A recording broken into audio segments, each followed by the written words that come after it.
Okay, so um, Dr. Need and I were in touch a while ago, so I don't know quite what happened. Probably he'll be here in a moment, but we can start with maybe some general things.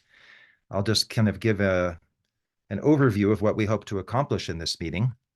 And all of you who are here should have received the email that we sent out from the Vajra Path, which included 6 different PDFs. And some people have written back saying that those PDFs, some of them were not, they didn't open on their computers or their devices. So I'm not sure why that might have been the case. But if you received PDFs that were so-called empty, as some people wrote, then please just send us an email after this meeting, and we'll immediately get those out to you again.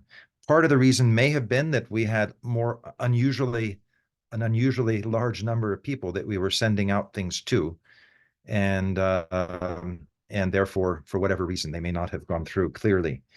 But just to review the ones that you should have received, they would have been the trip prospectus, meaning the itinerary and descriptions of the trip to Tibet and Mount Kailash, as well as the trip to Bhutan in October.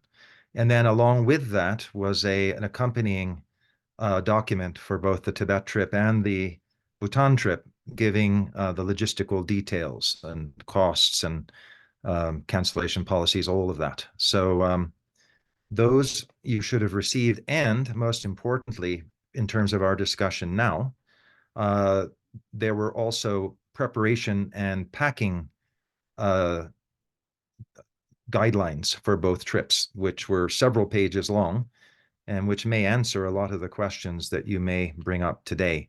So if you didn't receive those for whatever reason, do let us know right after the meeting and we'll send them to you. And in some cases, you may have a question that comes up in our conversation now, and we will refer you to those documents. But in any case, some of those will be, of course, for everyone's interest, and I have the documents printed out here, so I can kind of point you to those key passages, or perhaps just recount them if that seems appropriate. The other thing I wanted to mention, there was somebody who had requested that that our conversation over the next hour be translated into Russian, as there were a number of Russian people interested. And but we didn't have time to get that set up officially. But we will. This will, of course, like all of our Vajrapath meetings, be recorded and uploaded onto the YouTube channel, and it will be translated from there. So if there's anyone there, and I know Ulla had offered very kindly to do that translation, but we had just some challenges with the IT, but we'll get it done. I'm just looking for yeah, Dr. Nida, but I don't see him.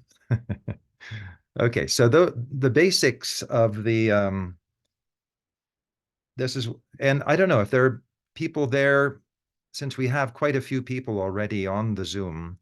Can people just raise their hands if they received the email, but the PDFs were empty, just so that we see if that was an issue? Okay, I see 3 hands on this page, and maybe there'll be a couple.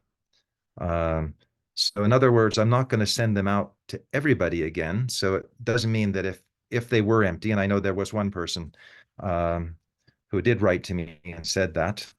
So we will get those to you again right after. But none of that is crucial for our conversation now. But anyway, I wanted to first just welcome you all here, and we're very excited at this, really the first full year of Vajrapath.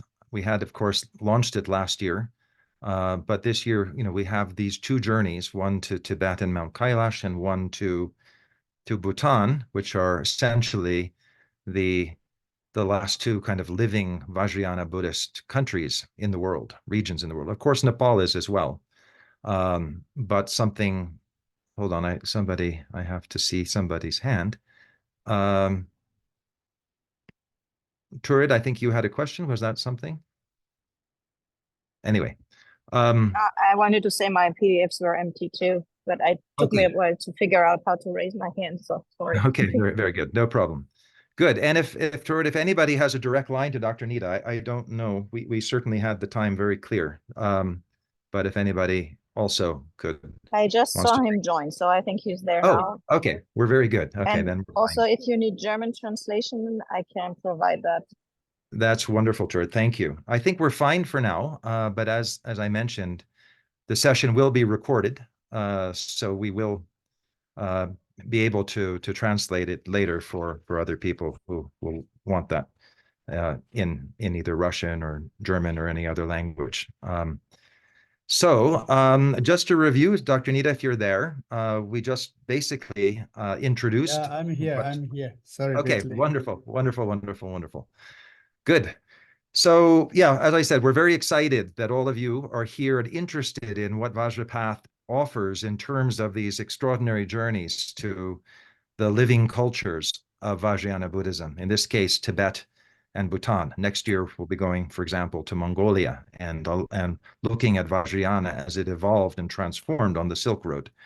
But we're very excited about these two offerings, especially Tibet and Mount Kailash, because as many of you are aware, Tibet, along with China, has been kind of shut down since COVID, during COVID, and after COVID. So it's just opening up now. So this opportunity that we have to go with an exceptional tour operator in Lhasa, who I've worked with probably about 10 times. I've been to Kailash on 10 trips, and I think about at least half of them were with the person that will be uh, hosting us in Tibet. So I want to start out with Dr. Nida and I talked about, how we would try to optimize this hour session, but I think we would start out with talking about the Tibet trip because it's the first one, giving a general overview of the practical aspects, and Dr. Nida will talk about kind of the spiritual aspects, the kinds of practices that he'll be introducing during the trip. Of course, it's an outer and an inner journey simultaneously. And then we'll shift over to the Bhutan trip and do kind of a similar format. And then questions that you all have, we will address, and I'll either point you to the places in the preparation and packing guidelines that are essentially also kind of Q&A responses, and we'll go from there. So just to say about the practical aspects of traveling to the roof of the world, to Tibet at this time, it's really like the first year that tourism is kind of reopening in Tibet.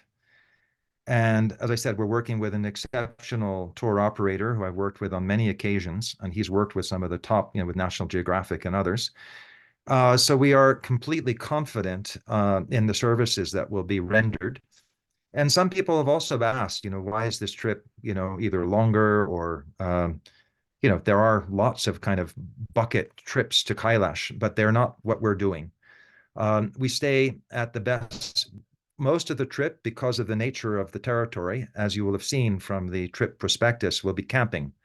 But we have very, very, very good camping, very, very good cooks, dining tents, cooking tents, latrine tents, shower tents. So it'll be more like glamping, if you will, rather than camping. And also, when there are occasions, as soon as we leave Lhasa, we'll be staying at the best available hotels. And that also means that when we reach Kailash, which will mean after several days of already camping, we'll be staying at the Darshan Himalayan Hotel, which means that we have a chance to leave our whatever we don't need when we make the circuit around the mountain there very safely. It means we have showers on before we go and when we come back. And again, the other thing that our trip is very, very different. It's Kailash, but it's beyond Kailash. So after we make the circuit around the sacred mountain, we travel west in our vehicles to the ancient Tibetan civilization kingdom of Guge, Toling, and Saparang, which are extraordinarily beautiful and interesting, and very few people actually go that far. We also go through Shangshung, which was the ancient Bun civilization in Tibet before Buddhism arrived. So we see some amazing landscapes, amazing cultures, amazing temples, cave paintings, and from this ancient Guge kingdom that really rose in the 11th century and that sort of second dissemination of Vajrayana Buddhism in Tibet. So it's really an extraordinary trip on all levels. And so we really And we also want to encourage, because there were a lot of questions about, oh, how are we going to deal with the altitude, things like that. But because the trip is of the length that it is, we are very careful in acclimatizing fully before we reach 15,000 feet, which is the base of Kailash. So we have 3 nights in Lhasa at over 11,000. But then as we make our way west, we're not just trying to race to the mountain. We're seeing the most important temples, the most important monasteries on the way. It also means that we're fully acclimatized by the time we reach the base of Kailash. And then when we make the circuit around the mountain, we also spend 2 nights at the north face before crossing over the Domala Pass, which at 18,000 feet is the highest peak, the highest point that we would reach on the pilgrimage. Having led maybe 10 trips to Kailash in the past, no one has ever had altitude sickness. So I just want to say that, if you're worried, it's normal and reasonable, but you shouldn't be overly worried because, I really, from my own experience, the only time that anybody's had to go back from any trip that I've led to Kailash was also a student of Dr. Nida's, and they left the first day from Lhasa because they anticipated getting altitude sickness. And as Dr. Nida recognized, it was more psychological than physiological. Also, we will be carrying, as the documents have shown, under the health section in the trip prospectus for Kailash, a gamma bag, which is a way, and I've used it myself on one occasion where I came up much too fast from Kathmandu, and the next day was up at about 16,000 feet, and I did get altitude sickness. But a gamma bag is something you go into, and it's pumped up, and it simulates a descent of about 3,000 feet, and I was fine after that. Also, we'll be providing you with different medicines and herbs that have been found in vitamin supplements that are very helpful in adjusting to the altitude. So we don't anticipate that anybody should have a problem, but we do understand that that's a recurring concern when one goes literally to the roof of the world. The other thing that I wanted to mention at the outset here is about the visas. So for those of you who were able to open the PDF of the description of the trip to Tibet and Mount Kailash, we talked about getting your own China visas, and that once you've gotten your China visas, then we send a photocopy of the visa as well as a photo image of the photo page of your passport to Lhasa, and then they secure the Tibet travel permit, which is what we'll need. It's a group permit, and we'll need that in order to be able to check in for the flight from Chengdu to Lhasa on the 27th of July. But there's now new regulations in China and Tibet generally, and I had a long conversation just last night with our tour operator in Lhasa, and in a sense, it's actually better now, easier, less confusing. So what we need from anybody who is interested to join the Tibet trip, you just need to send us a photocopy or a photo image of the photo page of your passport. And then once our tour operator has that in Lhasa, then he will issue you an official letter of invitation for a trip in Tibet, sorry, for a trip in China. It's just the strange protocol where you don't ever mention Tibet on the application. But what he will do from Lhasa is send us with his partner agency in Chengdu is an itinerary for a trip that goes from Chengdu to Xishengshan to Kunming, Dali, all of these kind of standard places that are part of, incredible travel in outside of what's called the Tibet Autonomous Region, which is more restricted. So that's the standard procedure since COVID. And so therefore, what we'll need from everybody first is to get that passport copy. And then we will send that on to Lhasa, and then we will get back from him the official letter that we will send to you that you can then use for applying for your China visa at either an embassy directly or through the recommended online travel service that we've used in the past very successfully. So that's the update with that. So that kind of covered what a couple of the key things that we know were recurrent concerns for a lot of people, both health issues and the visa issues. So again, for any of you here interested or committed to the Tibet trip, please do send us an image of your photo page of your passport as soon as possible. There's still plenty of time, but we need to start doing that as soon as possible. Then lastly, in terms of the health issues, some people have asked also, and it stands to mention it here, about how difficult and continuous the hiking, trekking, the physical activity will be on the Tibet trip.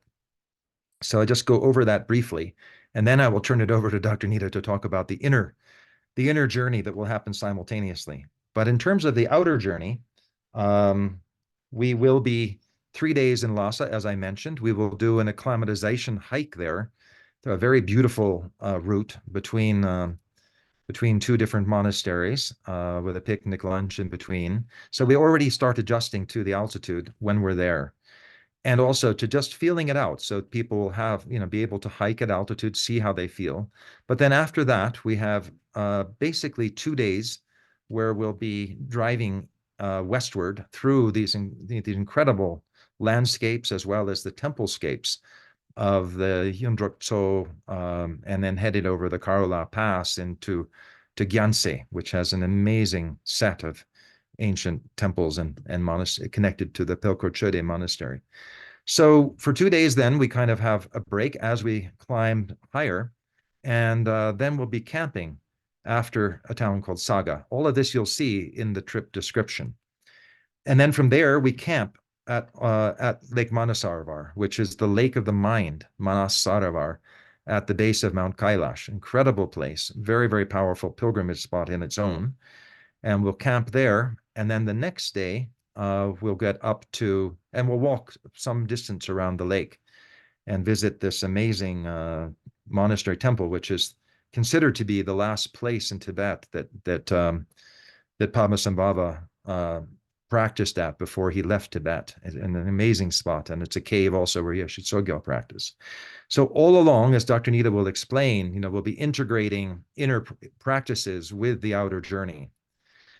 But just to mention, from there, we drive to Darchen, and then we begin our 3-day circuit hiking around the mountain. Just so you know, Tibetans typically often do it in one day. So what they would do in one day, we'll do in 3 days. So in other words, from one perspective, it's not that arduous at all. The first day, there's relatively little altitude gain. And as I said, when we reach Drirapuk at the north face of Kailash, we'll camp there for 2 nights. That gives time for acclimatization, but also for this incredible view of the north face of Kailash, which also allows us to, if for an acclimatization hike up to the glacier at the north face of Kailash.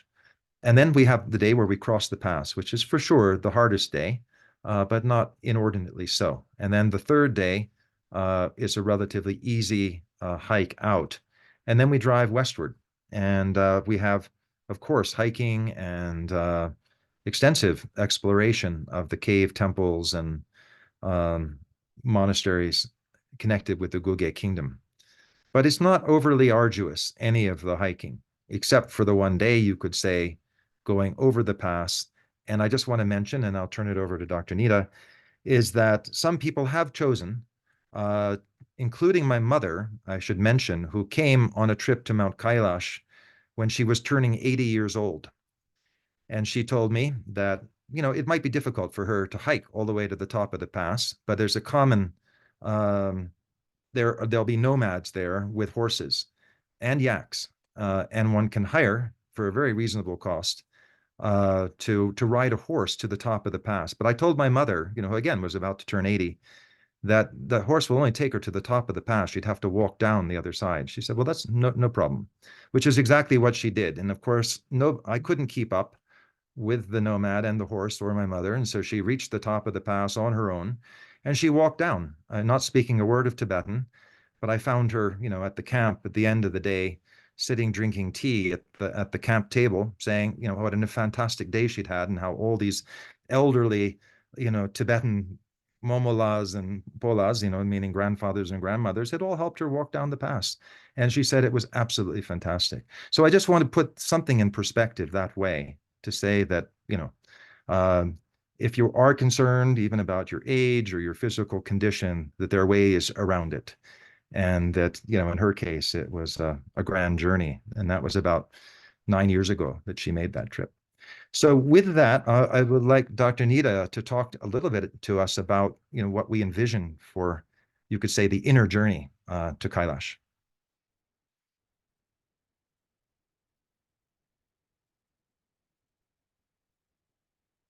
Dr. Yeah. Hello, hello. Hello, everyone. So, inner journey to Kailash, we don't need to go to Kailash. We have to discover that our human body is called the Vajra body, and that is one of the main spot of the Kailash, right? So, yeah, as Ian explained very clearly about the journey Chendu to Lhasa, and then Lhasa to Turquoise Lake, then Monte Kailash, and then Mapam Yutso, this undefeatable lake. Actually, that's the birthplace of geomancy. So I think it's very, very interesting, right? And how do you call it in Greek? This Gaia, right? The Mother Earth is called the Gaia. Yes. Mm-hmm. So where is her place? Well, Gaia's everywhere. She's the whole world. But yeah, we can also say she has a special cave in Greece. Mm-hmm. Yeah, connected to where we went. Yeah, last How year. do you call it? Well, near Delphi. Yeah, Delphi. Yeah, it's similar. This lake actually considered like the the home for this home for the Naga queen. Actually, she represents the Mother Earth, right? And so we believe that Tibetan Sache geomancy is coming from there, from that lake. And so late, I think it's like this. From that lake, the geomancy started. And then she transmitted to 4 scholars. And then they spread it, this geomancy in Tibet as a sache, I think in China as a feng shui. So it's very interesting, even we talk about according to Chinese feng shui perspective. So both Monte Kailash and the lake, these two are the origin of the like geomantic energy spot, right? So we talk about holy place, holy land. And then another interesting thing is according to Hinduism, right? Hinduism, especially in Shivaism, we always talk about Shiva Lingam. And probably everybody knows, the Monte Kailash is the natural Shiva Lingam, right? Everybody knows, right? So actually, the Hindus, they replicate the lingams, they make round stones like this, and that's a copy of Monte Kailash. So Monte Kailash is a self-arised lingam, and that's representing the nature of the great bliss, right? And then next to it is a lake, and that lake represents the yoni. So it's interesting. If we look in the Hinduism, and actually the origin of Hinduism also starts from there, right? Lingam is a copy of Kailash, and yoni is a copy of the lake. And so those two are considered the primordial union of male and female, yin and yang. So that's why I like this part as Monte Kailash, and so we could call Kangrinpoche the precious snow mountain, and the lake putting together. Actually, they are really the natural original source of like Shiva Lingam and Yoni, right? So many people say Shiva Lingam and Yoni, they are representing the male's genital and the female's genital. So that's metaphoric. But actually, in reality, both of them, they represent this perfect, the solar energy and lunar energy. So actually, it is really the birthplace, right? But the birthplace of Lingam and Yoni, or the birthplace of Shiva. So now in Indian tantras, Hindu tantra, they believe that Monte Kailash is Shiva's palace, right? And actually Shiva resides there. He's still sitting there and meditating. So that's why both according to Hinduism and Buddhism, Vajra, especially Tantric Buddhism, Monte Kailash is probably one of the most powerful energy spot. Okay. That's why Ian had been there. Ian had been there for more than 10 times. And so he's American. And I'm Tibetan. I never been there. I never been there. I actually planned a few times, planned a few times. When I was Lhasa, I wanted to go there. I couldn't go. My friend organized a trip to Kailash. I really want to go. I was in the college. I couldn't, in 1990s, I couldn't go. And then a few years ago, our Swarikpat tour, Sorik tour, we call it Sorik tour, planned another trip to Kailash and I couldn't go. And because I didn't get local permit, and then also, I spent my time with my mom, and I had to stay in Amdo. So anyway, I couldn't go there. So now this time it seems it's really happening. So I'm really super excited. And to really meeting the most really we call the Himalaya is the roof of the world. And so if Himalaya is the roof of the world, and then the Monte Kailash is the crown of the world, it's really like a jewel crown, and that representing the Shiva Lingam. Shiva Lingam is the symbol of the greater bliss. So it's directly, like a reflecting, right? When we see the Monte Kailash, is like you see in the mirror the reflection what you have inside, right? Yeah. And so that's why it's really, we can receive that kind of blessing, awakening blessing, because of the power of the Monte Kailash itself, and the Mapam Tso, the lake, and also in a way, it's like for us kind of symbolizes going back into the time and to meet our original parents, right? One is called the dad, one is called the mom. So one we see in a form of snow mountain, and one we see in a form of lake. So actually it's, how do you say, that's why when we make the connection of this inside and outside, and of course we know it's our reflection, how to see these two things, but I think the experience will be really, really profound. Yes, Ian, you want to say something? No, I would just also say exactly as you said, that not only, as the birthplace of geomancy, but even before Buddhism came to Tibet, Kailash was the sole mountain of the Bun tradition of Shangshung, which was basically had Kailash at its center. So we'll really see what's extraordinary about going around Kailash is it's so sacred for Buddhism and for Tantric Buddhism in particular, with Chakrasamvara being essentially understood in union with Vajrayogini on the summit of the mountain. But it's also a place where not only the Bun faith, but the Jain faith and the Hindu faith also have their own ways of relating to this extraordinary mountain. So basically, we'll often see, as we're circumambulating clockwise, we'll also see Bun pilgrims circumambulating counterclockwise. So it's a place where you can really see the power of nature at the center of the world, really, where all these faiths and different ways of approaching sacred geography, approaching, our human existence, come to play. And also, it's very clearly in all these traditions, the whole circuit around the mountain is a symbolic process of death and rebirth, both, not physically, but spiritually. So, for example, as Dr. Neil will be introducing certain practices, which we decided, we would introduce only on the trip itself rather than beforehand.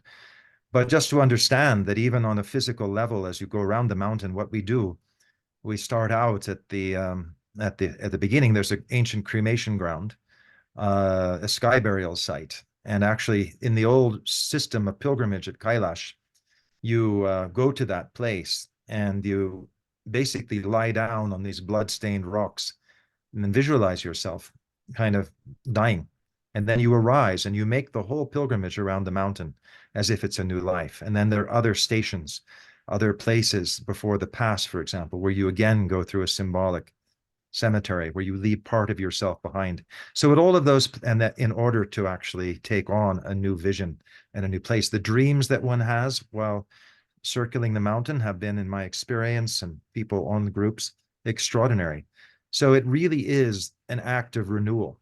And so this is something that for those of you who do choose to join us on Kailash, we'll be sharing a lot more, in the months before the trip or in the weeks before the trip, is to pay attention to these things because, and also even certain objects that, we'll bring to Kailash and leave, because it really is an act of total kind of self-regeneration and renewal to go to this mountain, and certainly held by tradition to be a place that one must visit essentially once in one's lifetime.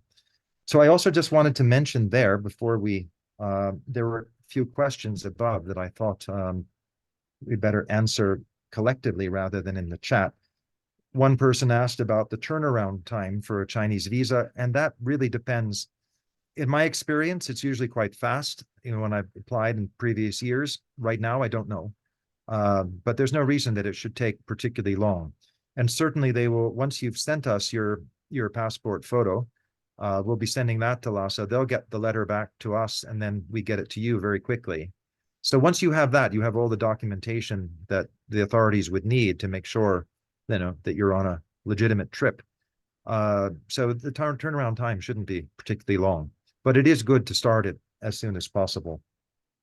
Someone asked whether while Normally, in Lhasa, globally, I think Chinese visa is 5 working days maximum. They are very fast. Okay, good. Yeah, they're very efficient. I mean, that's the other thing. Unless you are in the blacklist, you had been like a political activist and this and that. If you're on blacklist, anyway, they will reject. But normally it's very fast. Yeah, good. Then someone asked whether when we're in Lhasa, we'd be visiting the Lukang, the Dalai Lama's secret temple, which is behind the Potala Palace. And I didn't put it in the trip itinerary just because there's no guarantee that we would be able to do so. But normally we would be able to do that. So typically when we do sorry, there's a lot of static. Somebody's, if they could mute that. Anyway, when we go to the Potala Palace, which was the palace of the Dalai Lamas up until the last Dalai Lama left in 1959, we will try to go to the Lukang. That was basically the secret temple of the 6th Dalai Lama at the end of the 17th century with its extraordinary murals. So certainly we'll be planning to do that. I just didn't put it in the itinerary because I couldn't guarantee it. But at the very, very least, we would go right up to the temple. It's just there have been issues in the past where that top chamber hasn't been possible to visit. But I did actually bring this up yesterday. Somebody has a lot of static. If they could try to adjust that. Anyway, there we go. So we will try to do that. And then another person asked whether one can visit Kailash over 70 years old. There are, as far as I understand, there's no restriction that way. As I said, my mother went when she was 80, and our head guide and outfitter there said, "Well, that's quite old to go to Kailash." I said, "Yeah, but my mother's in good shape, so it was not a problem at all." And so again, being 70, I don't think is an issue at all. And I think this part maybe is better that person to make sure with your local doctor, You can that's also very important. Your GP, just tell them you are going to visit Tibet and your blood pressure level, oxygen level, in general system. Normally they will give you basic suggestions, and if you are in a really bad shape, I'm sure your local doctor will tell you that. Yeah. Now somebody else is writing here about getting a clear bill of health from your doctor is essential. Somebody else is writing about the embassy advice that you apply 1 month prior to entry. I don't know. That's something we need to then double check, because that's never been an issue as far as my experience, that normally people will get their visa well before 1 month ahead of the trip. Otherwise, it's quite tight, the deadline. I mean, at least 3 months, I think, there should be a 3 month window, but that's something we can double check for you all. If you have a visa 3 months before the trip, is it still valid when you arrive?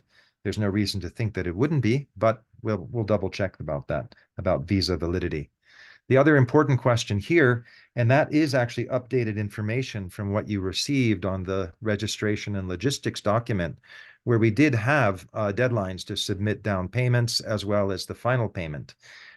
So yes, so for example, as Chantal is writing here, on the document that you received, and we didn't bother to change it because we thought we just update it now.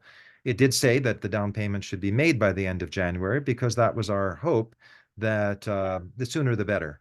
But essentially, we're extending all that by another 3 months. So basically, by the end of April, we will still be taking new registrants. The reason to try to do it earlier is because our partner agency in Lhasa has to determine the number of rooms, the number of single rooms, double rooms, the number of tents. Many, many other factors have to be taken into account. So we always put an early deadline for the deposit. That's the rationale behind it. But in reality, we're flexible about it. So we're not going to turn anybody away, for another couple months. But we do need to know as soon as possible whether people are planning to make the trip so that we can actually let our partner agency in Lhasa know. And the other question, Faris here is asking about the practices that we'll be doing on the trip: meditation, movement practices, yogic practices. Dr. Nida, do you want to say a little more about that before we switch? That will do Kala Chakra, not Kala Chakra, Chakra Samvara. I talked a little bit about Shiva as in the Hindu tradition. So in Tantric Buddhism, Monte Kailash is the celestial palace of Chakra Samvara. Chakra Samvara is the wheel of the greater bliss, right? So the tantra of the bliss. And normally Chakra Samvara has many different traditions. And some of them, the sadhanas are very long and very, very complex visualizations. But we do mainly the heart mantra and basic visualizations. So that's our main goal. And with that, and the Chakra Samvara Tantra also talks about 24 like pure lands, or 24 like special places. That's 24 places exist externally, and 24 locations or points exist in our human body. So that's why Monte Kailash is actually one of these points, one of the 24 points. And these points are explained through the Chakra Samvara Tantra. So normally, they mentioned in Kala Chakra, He Vajra, and Chakra Samvara. But in Tantric Buddhism, Monte Kailash is specially connected to Chakra Samvara. So we go basically the explanation or the Tantra of the Chakra Samvara. So there will be the explanations, and then we do some part of Nejang, because Nejang we have 24 exercises. There's a correlation, right? So there will be breathing exercise and meditation and chanting mantras and so on. Yeah. And Chakra Samvara talks about 8 types of cremation ground. Okay. Our yogi Ian is gently mentioned to say, symbolically you can die there. And actually, if you want, you can die there physically too. Now they are scared. Yeah? So this, I think, how do you say, to facing to our fear, right? We have different levels of fears. And one of the strongest fear is the death. And so that's why entering in the Chakra Samvara Tantra, 8 directions, there are 8 cremation grounds, right? So normally this is a really kind of scary place. And in a way, actually, this is the horrible place where we can really face ourselves, toward to our real terror, our real inner fear, and so on. So that's why actually this Chakra Samvara talks about the bliss, but without processing the horrors, the feeling of the horrors or guilt and the fear, we can't have access of the full bliss, right? So that's why I think it is kind of interesting, right? It's like in Yeah, a and way, all of a very funny all of way the, to say. I was just Love going to say, all those 8 cremation grounds have their counterparts as you go around Kailash. They're different yes, symbolic exactly. places, and you prostrate there, and there are certain practices to be done there. So we'll be looking again at the, sort of the outer and inner practices connected to the cremation grounds themselves, that, as we know, were the favored places of practice for the Tantric Mahasiddhas. Because exactly as Dr. Nida said, bliss and fear are somehow intertwined. When we overcome fear, then the expression of that is that upwelling of the fearlessness, which is a blissful state. So a lot of that will come through, and we'll also be looking at the correlations between practices in the tantric in the Chakrasambhara Tantra, as well as counterparts that within certain Shaiva tantras as they developed in Kashmir, which of course is just across the border from Tibet to the west. And we'll be seeing as we go there, as I said, not only Buddhist, Bon, Jain pilgrims, but also Shaiva practitioners, yogis and sadhus. So it's a very interesting place to sort of look at the common ground of these incredible yogic traditions that developed in that part of the world. So I'm just thinking now, because our idea with this this presentation or this discussion, which was originally going to be an hour, but I think we can go a little over, was both Kailash and Bhutan. So of course the questions could be endless for Kailash, as they could be for Bhutan. But I thought since many people here I can see are people who've signed up for the Bhutan trip, I think we can shift over to giving a general introduction to what we'll be doing on the Bhutan trip, and then doing a little bit what we did about with the Tibet trip, about what the inner practice of this next trip in Bhutan will focus on.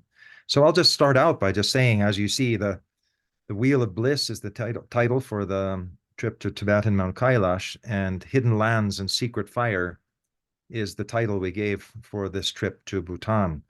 And for those of you who may have been with us on previous trips to Bhutan, this one will be really quite different. There's really very little overlap, except in a few places. So we really want to make sure that it's, for those of you who have traveled with us there before, an extension of what we've done, rather than in any way a repeat. So in particular, we're going to a relatively unvisited part of Bhutan. The trip includes 2 charter flights. We fly out to Bumthang in central Bhutan, and then we go out to the Lunse Valley, which is an incredible area, which is where the royal family, the dynasty of Wangchuk dynasty, originated from. But it was also the ancient yogi's path coming from Tibet down into central Bhutan. So we will actually be following a trail over this Rodongla Pass, sort of a 3-day, 2-night trek, but not difficult in any way. But it goes to these very, very classic places that were used by ancient yogis and yoginis coming from Tibet to practice Tummo in particular. And these are rarely visited. I don't know of any other, Westerners who have actually gone to the one site that we're going to be focusing on there. And what's also extraordinary about the Lunse Valley, it's also a place where the Chud tradition is very, very active. If people are aware of Chud, which is this practice of severing. We'll talk about that more extensively later, but I just want to mention it in this context because of this nunnery connected to Chud, and then these places, which was really a yogic traditions of Tummo and the inner completion stage practices of Tantric Buddhism, rather than, you could say, it's not an area associated with the monastic traditions as much, although the nunnery is a monastic institution. But it's exceptionally beautiful. And as I said, we will travel over this Rodongla Pass down to Ugyen Chuling Manor in the Tung Valley in Upper Bumthang, which, as some of you who have traveled with us before on the last trip are aware of, is an exceptional place. So we will end our trip from Lunse there. And we'll also be visiting some other very, very important sacred sites that we have not been able to visit, on previous trips, such as some of the sites of Longchenpa, the great Dzogchen yogi and scholar from Tibet. So it will be a place where we look, and also Momotashi Chirin, it will be looking at the transmission of Dzogchen in Bhutan, simultaneous with the supportive practices of what we would call, if Dzogchen is Ati Yoga, we're looking at Anu Yoga practices of supportive practices, working more with the body, like Tumo. And in particular, Dr. Nida will be introducing a particular text that really goes into the very way of activating this inner fire in the most powerful way, because then that becomes, as most of you here are aware, Tumo, or inner fire, or mystic heat, is the foundation for all of the 6 yogas. So without really understanding the Vajra body and the place of the network of energy channels and energies within our embodied forms, and activating that through the inner fire, through the activation of the inner fire, then all of the other 6 yogas become essentially inaccessible. So this trip will be emphasizing the connection with Tumo, and in that context with Vajrayogini. In the same way that Chakrasamvara is in union with Vajrayogini, at Kailash, we're focusing kind of, you could say on one level, with the male archetype of Chakrasamvara at Kailash, this kind of Shiva Lingam. And then when we get to the hidden lands, which is actually considered a hidden land, we'll be going right through the edges of this hidden land of Kembajong, which is noted for all kinds of sort of mystical phenomena. But there we will also be connecting very strongly with the feminine principle of the Tumo, because although Tumo is an inner fire, it's very much a practice connected with the inner female, with Vajrayogini, with Vajravarahi, even with in its original form and the solar fire being connected with the feminine rather than the masculine. So that will be kind of that's just a very general introduction to the content of the trip to Bhutan. And then the practical elements you can see in the PDFs that will tell you about. In this case, it's much more straightforward. We take care of the visas for you. We take care of all the other considerations, and all you really need to pay attention to there. And also because we'll get lower altitudes than we will be in Tibet, we don't have really any concerns about altitude sickness. And all of the packing and other preparations you can see in the PDFs. So if you haven't received those, you can write to us and we'll send them out. And I think, Dr. Nida, you wanted to speak a little bit more about this connection between the hidden lands, how these hidden lands that we'll be going to kind of activate, there's kind of the inner hidden land, and then how this inner fire, which is really a state of blissful heat that transforms our samsaric state, will be what we'll be focusing on in terms of a practice on the Bhutan trip. Yeah, as you mentioned, actually, it's interesting. The Kailash is the male version, the Chakrasamvara, and then in the Bhutan, so our focus is Vajravarahi or Vajrayogini. Is the same, Vajrayogini is more mild version, but Vajravarahi is extreme, like fierceful version. It's almost like Kali, right? So in the Hindu Tantra, Monte Kailash is the Shiva, and in the Bhutan, we do the Kali program, similar. I'm just saying Shiva and the Kali, everybody knows Shiva and the Kali, right? So that's more, in Tibetan word, we call it externalize the Tantra. So externalize the Tantra means the deities and figures are more in the external version, right? More about worshiping, receiving blessing and praying and so on. But then the Buddhist tantras called internal tantras or inner tantras.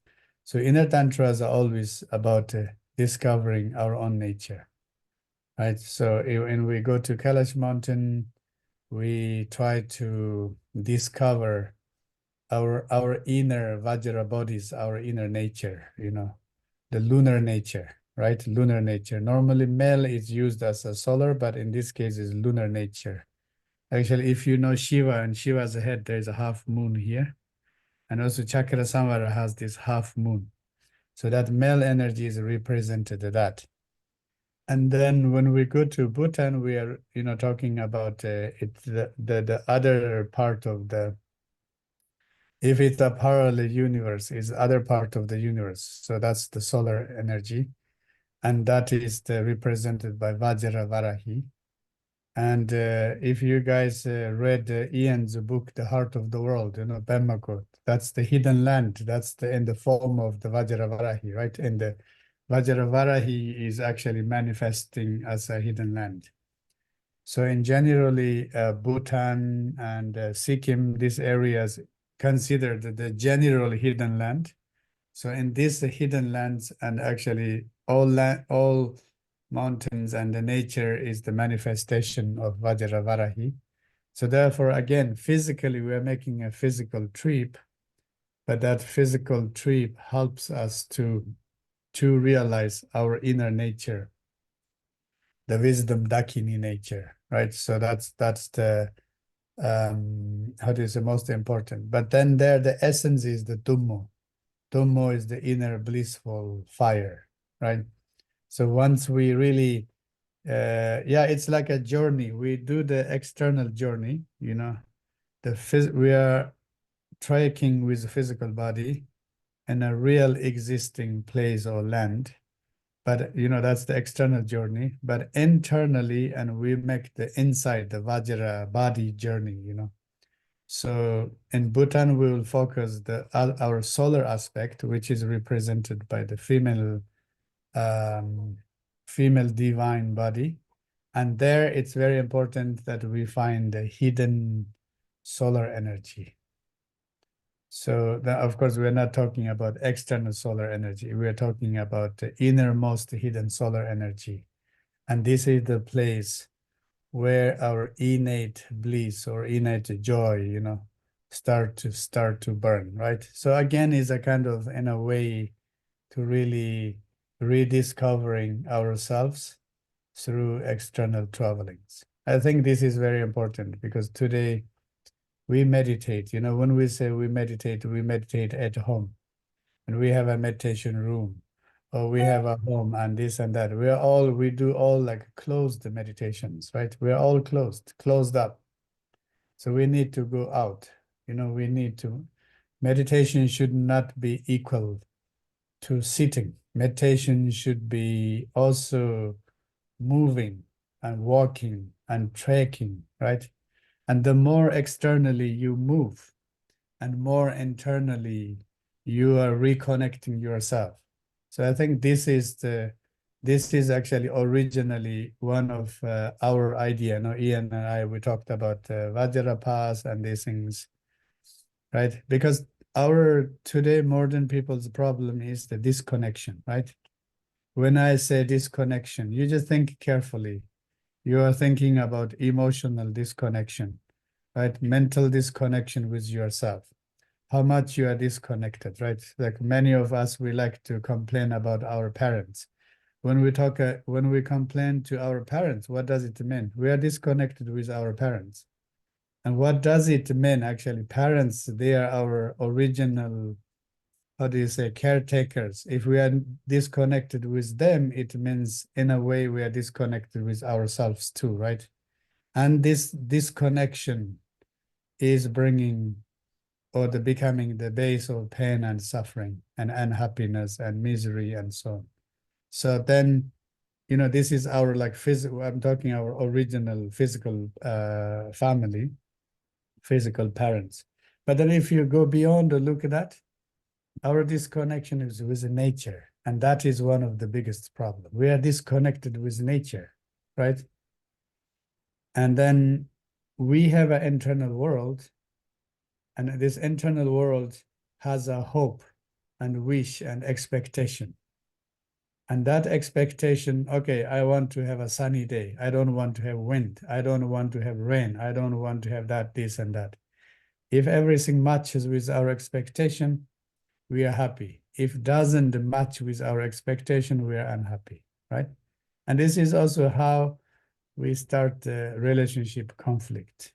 When something is not matching with our expectation, we project us as a conflict, as a source of the problems, right? And we get lost. So that's why what I think the really, really important is to go out, right? Get up and go out. So we should make a slogan, Ian. Yeah. Get up and go out and hike, right? And where, and especially like most difficult places, like Himalaya and the deep mountains in Bhutan, like deep forest, and the Kailash, lack of oxygen, right? Because we have to, in a way, we really need to reconnect in the nature. Monte Kailash, you cannot say, oh, Monte Kailash, tomorrow I need to have sun. I want to take a good picture, then I can share with my friends, right? If you have that expectation, next day there is no sun, what you feel, you're feeling unhappy because you can't take your beautiful picture. But because you are distracted with a picture, the social media and this and that, and you lose, or you will lose the most amazing present that you physically being next to Monte Kailash. Do you understand? So that's why I think, this kind of journey to really reconnect with nature. And that is the base of reconnecting with ourselves and reconnecting with our origins and family.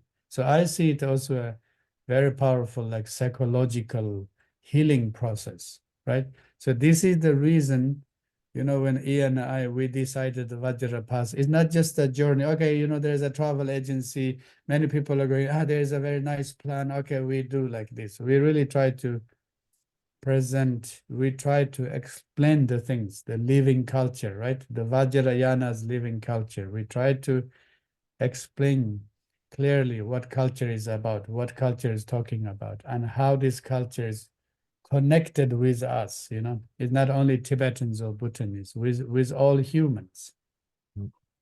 And to really to hear that and to experience that and to put that in action, I think that is very, very important. Right? Otherwise, it's like we plan a holiday. Okay, let's go for a holiday. What do you have when you go for a holiday? You have a long list. And then you do everything according to the list, right? You know everything. It's raining, not raining. Okay, raining, I have a raincoat. Not raining, I have this and da. Everything is pre-planned. So in a way, pre-planned, it's a good, you well planned. But pre-planned is boring too. There is no challenge. Right? There are no challenges. There's no excitements. There's no really, sometimes, when we go hiking like this, that it's kind of disturbing and really kind of tiring and this and that. It triggers your anger. It triggers your frustration. And then you see yourself, right? To who you get angry, with us, Ian and me, or with the nature, right? But at the end, who is struggling? You are struggling. So it's just a perfect moment to look inside your own mind. Yeah. And to accept that, right? And we have to surrender, right? We really, when we get in a powerful nature, what a great shift can happen for us is we surrender to the nature. And when we think we are the master of nature, that's the misleading, that's the misunderstanding. When we surrender ourselves into the nature, right? We are saying we are not going to master the nature. We are saying we are going to serve the nature. We are part of the nature. We are reconnected with nature. And if we can get really this kind of emotional click with our journey, and many things, really, really many things about your ordinary life, the way of thinking, the way you manage, or whatever is your philosophy, thoughts, it really gives you a perfect chance to make a good shift or to change, to refresh your views. Yeah, that's a beautiful account. It makes me think of that Tibetan phrase, kasher lamkir, whatever. It's sort of a motto for pilgrimage, that about embracing everything that arises without preference, without judging.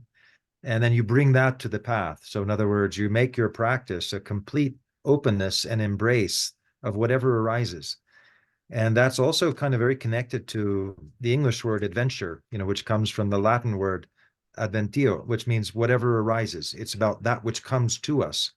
So it's our ability, and that really becomes a mark of our practice, the ability that we have to be able to embrace whatever arises without, falling into, to the opposites of preferences, of hope and fear and all Without the other dependent falling emotions. into the rabbit hole, it's called. The white rabbit, for sure. But it's Normally, about, we always fall into our psychological rabbit holes. yeah. We And have about, so many internal holes, right? We get upset, we get frustrated, we get stressed, we get depressed, and this and that. Nature is a really, really powerful healer, yeah. but we need to surround her and we need to reconnect. And this is really all about Vajra Pass's journey, right, Ian? Yeah, and about in that sense, as you said, kind of pushing our limits so that we don't stay in kind of a closed, so that our sense of spiritual development isn't something that only happens in a closed room. Of course, there's huge benefit to that kind of a closed practice on occasion, but always it's about expanding, out of that too, in order to be able to not fall into one extreme. So all of that we'll also see on this trip in Tibet in particular. When we go to Gyantse, we'll see people who were for like 9 years locked up in a small room practicing salom, working on their inner channels. And then at the end of it, they burst out and they do the kyangyap. They go running across Tibet, with their thigh bone trumpets, kind of purifying the ground on this massive kind of marathon. So the idea is that, we need both. We need to balance our inner meditation with this outer, pushing our limits by connecting with places, with nature, with new people, and then seeing that as a mirror for our own inner state so that we can kind of move beyond so that we don't have to fall down the rabbit holes, we can hop over them. So, something like that. So we're, extremely excited about these two journeys this year. And, we hope as many of you as possible will join us. And just want to say from my side that, when you look at the PDFs, you can ignore those original cutoff points for registration because, again, they were put provisionally, but we really have up until, for both trips, kind of up until 3 months before the trip starts, we would still be able very safely to take on new people. So we would encourage you to reach out to us with any other concerns you might have, or if there are any questions now, we'd be very happy to take some of those live. There's a question I see from Wendy. The mantra healer and Kailash, then you can do the mantra healing program in Kailash. Don't worry. If you do the journey 2-in-1, it's good. Yeah. So there will be enough time. You do your, homework and mantra, and then especially if you can do the mantras. Also, if you have your deity practice, visualization, whatever, if you are able to do these special places, of course, you receive more blessing from the nature. But there's a very famous verses from Padmasambhava. He says, in the past, the enlightened great yogis and yoginis, Mahasiddhas, they bless the nature. And in future, that ordinary people will receive this blessing from the nature, right? Like nature kind of restores all their great blessings. And when we go there, we will receive, right? So, of course, if you want to do practice, mantra accumulation, whatever, if you do in these places, they are very special, yeah. You can enhance your practice. I'm just looking at a message. Somebody asked if I could transfer the PDF files in the chat here, but it's not working for some reason. So I think we'll have to resort to the original plan, which is if you didn't receive it, I'm just trying to, it's not. Somebody is asking which date. The date is 27 to 13, 27 July to 13 August, right? Right, for Tibet. Maybe and they didn't receive the... Yeah, and then for Bhutan, it's the 24th of October beginning. So, as I said, I'm just trying to post those there, but it's telling me that it's restricted on the Zoom account. We're not able to, for whatever reason, post that. So we will send it to you, however. And so please do reach out to us. I'm just going to just trouble. Yeah. So the Bhutan trip was up until November 7th, if anybody was asking that. And the also other thing is that we will be actually setting up, we are actually creating the Vajra Path website. And so things will be much more efficient going forward, where we will be posting these kind of key documents, which you'll be able to download from the Vajra Path website. And then we won't have to, be sending them out to you individually or as a group. They'll all be posted there along with synopses of past trips as well as future trips. So that will be kind of an easier way moving forward. Yeah, and then someone else is suggesting another way of creating a central drive. So we'll look at that with our IT staff and find a better way if we need to get you these key documents. But we now have a master mailing list, so we'll be able to inform all of you about all of this material, and certainly with any updates as to anything that arises about these trips. And then somebody here is, of course, asking the validity of a Chinese visa is a great concern. And just to clarify that question there, these will all be China tourist visas. They're not going to be any other kind of visa than that. But you can apply, as I had a 10-year multiple entry Chinese visa. So I could go every year without having to apply again. And it was a little bit more expensive, but not considerably. And so that's apparently still possible. I did actually ask our partner in Lhasa about that. He said, yeah, people they have to be tourist visas that they apply for, but they can be single entry, they can be double entry, they can be multiple entry, and they can also be good for 1 year or up to 10 years. So there's a lot of possibilities there, but none of that would restrict as to, so for example, if you were applying for a double entry or a multiple entry, obviously there wouldn't be any kind of restriction as to when you'd have to, well, there might be in terms of when you have to first use it. And those things we'll clarify and send that out in an email for the first usage. Yeah, so I'm just seeing that this is for Denmark. There's a 1 month expressed in Copenhagen with respect to a tourist visa that they were telling you that you needed to enter the country within 1 month of its issuing. Is that, if I'm to understand it correctly? Anyway, we'll reach out to the different agencies that we've worked with in the past. No, I think visa, look, Ian, visa for China is better. They ask in their own consular office, Chinese. It's true, because it might be different. Different countries, Every different country. policy. This 10 years, especially for US citizens, Yeah.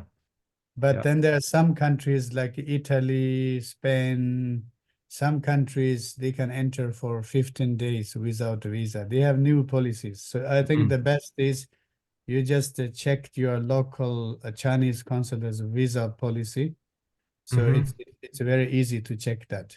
The countries, it's different from countries to countries. Yeah, very true. Good. It says here also, Adoro's asking for the tourist visas. We need hotel names, precise dates, etc. And is there a traveling company that will help with this? That's what I mentioned. Maybe you didn't join at the very beginning, but I mentioned that this is really important for any of you who are planning or to join the trip to Tibet and Mount Kailash, then please send us at the Vajra Path email address as soon as possible a photo image of the photo page of your passport, because then once we have those, we send those to Lhasa, and it doesn't mean we have to wait for all of them to come at once. As soon as we get them, we'll send those on to Lhasa, and then they will in turn use your passport, because they actually need a copy of it in order to create the document that they will then send back to us, and which we will then send to you, which will be giving exactly that. It will be giving an itinerary with hotels, with places, towns, everything, but it won't be in Tibet. So that's the part that you have to understand. It's just the way it works in Tibet. It always has, even with the highest, most expensive organizations like Smithsonian Institution, National Geographic. The whole point was you get your China visa, and then the Tibet tourist permit is something very separate, the Tibet travel permit. So in other words, what we'll be getting you is a document that will show an itinerary within unrestricted parts of China that will allow you to get your China visa without any obstruction or difficulty. And as soon as we have that, then that gets sent back to Lhasa, and then they issue from there without any difficulty the Tibet travel permit. So it's a little bit of a two-step process, but it all depends on first getting your photocopy of your passport, of your photo page of your passport here first. Now that's true for here in America, but as some people said, it may be different. Yeah, I'm just looking at some Heidi's comment here. They say 1 month before entry, no trouble with entry. But then again, one doesn't really want to wait till just 1 month before the trip starts to kind of get one's China visa.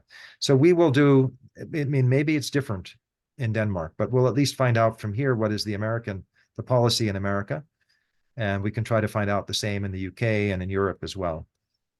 Because in general, in the past, we've always encouraged people to get their passports, to get their visas well ahead of time.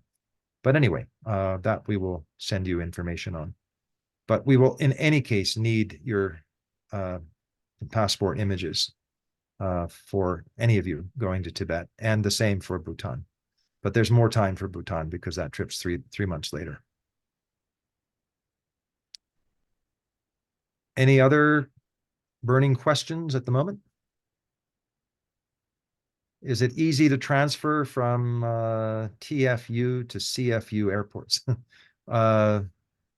Can you tell me what is TFU and what is CFU? The two Hi, airports Ian. in Chengdu. It looks like there's 2 airports in Chengdu, and Oh, yes. I'm thinking of going to fly in to Bangkok first.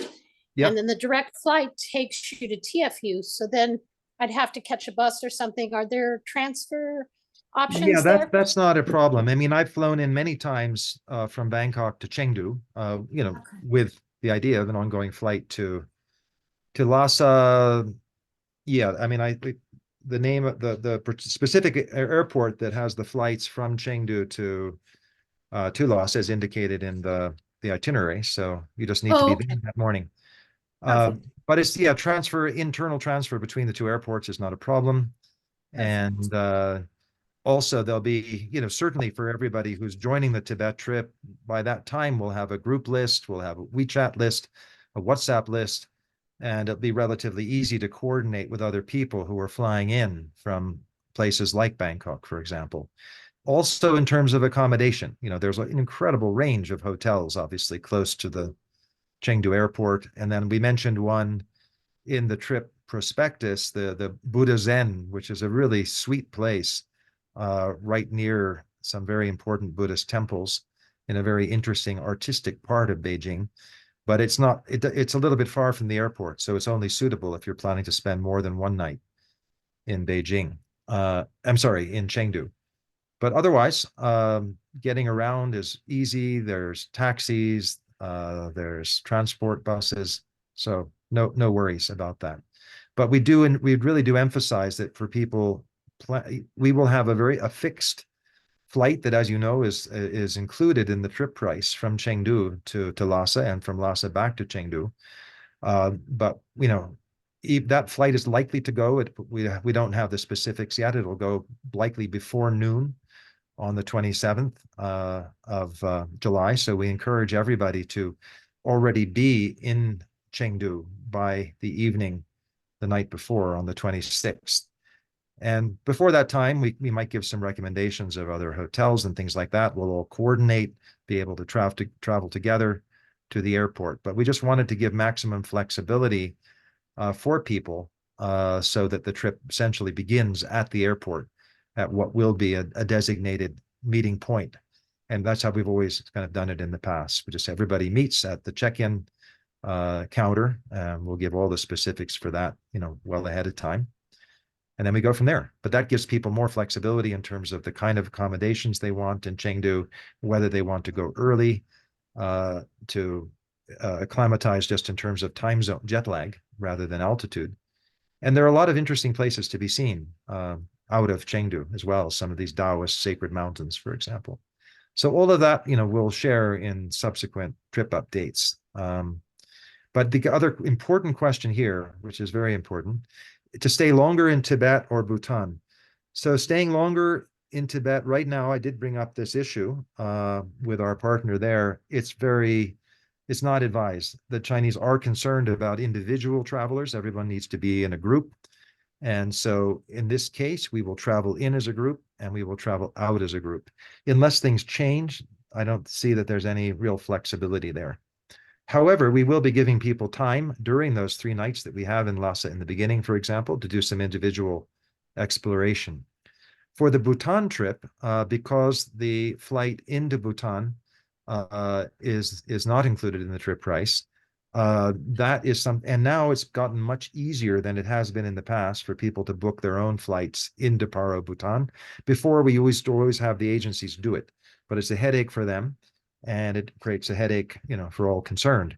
So right now, it looks like people will be able just to book a direct flight from either Delhi, Bangkok, or Singapore into Paro. If you have trouble with it, our partner agency there said they're happy to help, because there are times when seats get block booked, for example.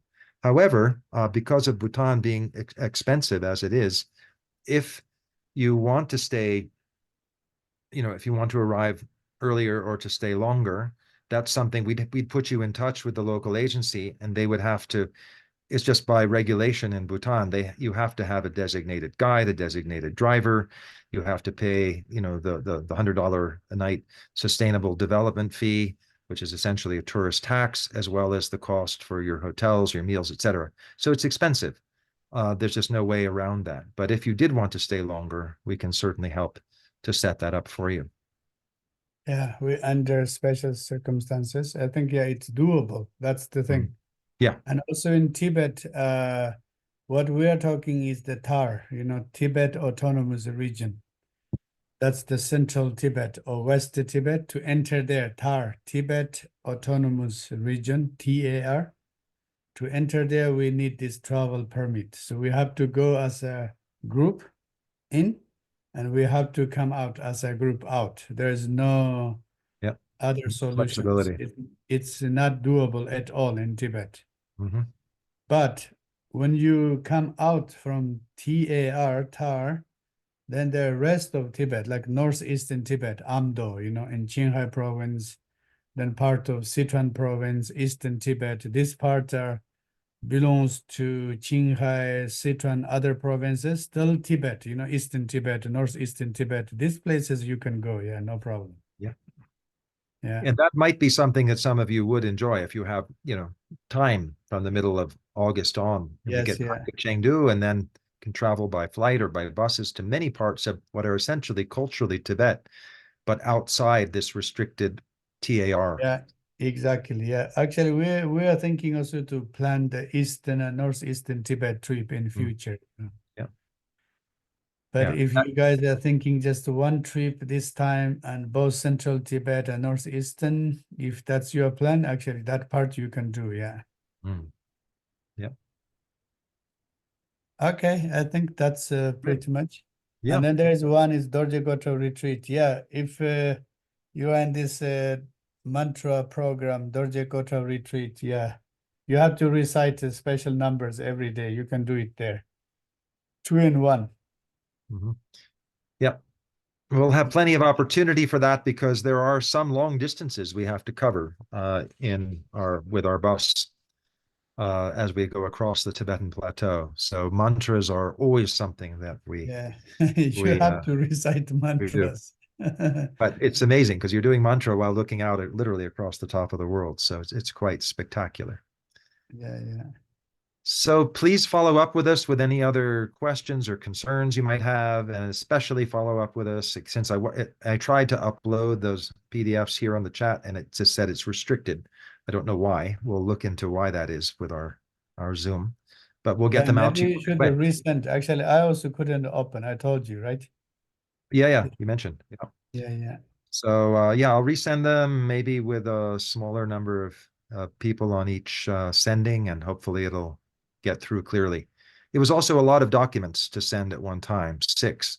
So let's see. We'll make some experiments, but please keep sending us reminder emails if you didn't, for example, get them the first time. Some people did, so it's strange that it worked for some and didn't work for others. But we're excited to see you all, and we hope we'll see a lot of you in person within the next few months. The direct number to be in contact with in office for questions, we don't have a number that we use, so the email is the best, but we do respond to those every day. And we have someone who's handling that. So that's the best way. We don't have an office telephone number per se, otherwise we'd be kind of overwhelmed. But we do check and respond to all the emails right away. And once a group is confirmed, and we put everybody on a group WhatsApp chat, and then communications are very easy, as well as documents are very easy to send that way. But we don't do that until the group is formed. Yeah, once group is formed, then we make a WhatsApp group, right? Yeah. Normally. But for general inquiries, then the email is the best way, but we're pretty attentive in getting back to everybody on the same day. Okay. All right. Yeah. Thank you, everyone. Thank you. Thank you all. Yeah, great to see you. Yeah, Thank you very much. The last Thank question, you. how many people in the groups will be under 30? Yeah. Okay. Yeah. Very good. Okay. Take care, everyone. Okay. Thank you. Thank you, everyone. Thank you very much. Thank you. Thank you. Thank Yeah, you. bye-bye. Thank you. Bye-bye. Bye-bye.